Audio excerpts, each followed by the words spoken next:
எல்லாம் வட்டி பணம் என்னாச்சு? அண்ணாச்சி போன மாசம் தான் அசல் அடிச்சேன். இல்ல அசல் அடைச்சிட்டல.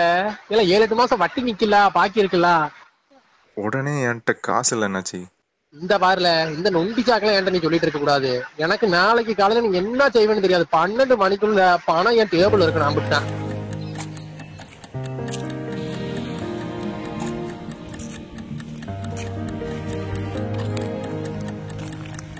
அசலுக்கு மேல வட்டி கட்டி இந்த ஆளோட தொல்லை தாங்க முடியல. இப்ப பணத்துக்கு எங்க போறது?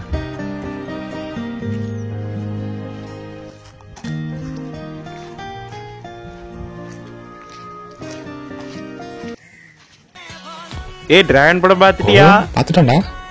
நல்லா இருக்குல்ல? கையது கை இது மாதிரி பொண்ணு கட் பண்றதுக்காகவே 10 இயர் கிளியர் பண்ணலாம்டா. நீ புடுங்குவ. காலேஜே ஒழுக்கமா போக மாட்ட.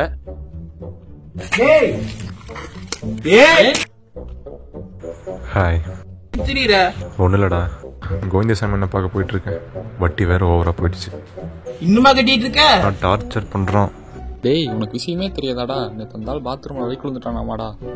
அப்படியா? என்னாச்சு? ஏய் ஆமா, சோப்புல காலை வச்சு வலிக்கு விழுந்துட்டான். டேய் அவன் கிடக்குறான்டா பைத்தியார். அவன் சொல்றதெல்லாம் கேட்காது. சோப்பெல்லாம் இல்ல, கரப்பாம்பூச்சி 10 வலிக்கு விழுந்து. நீ பாத்தியா? ஏய் எனக்கு தெரிஞ்சாங்க ஒரு ஆள் அங்க யாரோட மோட்டரோ தெரிஞ்சாலே எனக்கு தெரியும். நான் தான் அங்க இருந்தேன் ஸ்பாட்ல.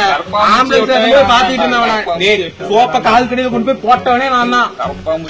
தெரிஞ்ச மாதிரி பேச காது மேல வச்சவனே. இருங்கடா அட்ட பாவிகள், இருங்கடா. என்னாச்சு அதை சொல்லுங்க. அந்த ஆளுக்கு மெமரி லாஸ் ஆயிடுச்சாண்டா? அதெல்லாம் இல்ல கோமா. நீ பாத்தியா? நீ ஹாஸ்பிடல் ஒரு புள்ளை கரெக்ட் பண்ணி வச்சுங்க. அது சொல்லுச்சு இந்த புள்ள கரெக்ட். மெமரி லாஸா? எப்படி பார்த்தாலும் அந்த ஆளுக்கு நம்ம கொடுக்க வேண்டிய காசை வட்டிக்கு மேலேயே கட்டியாச்சு. இப்போ மெமரி லாஸ் கோமானா அப்போ கோவிந்தசாமி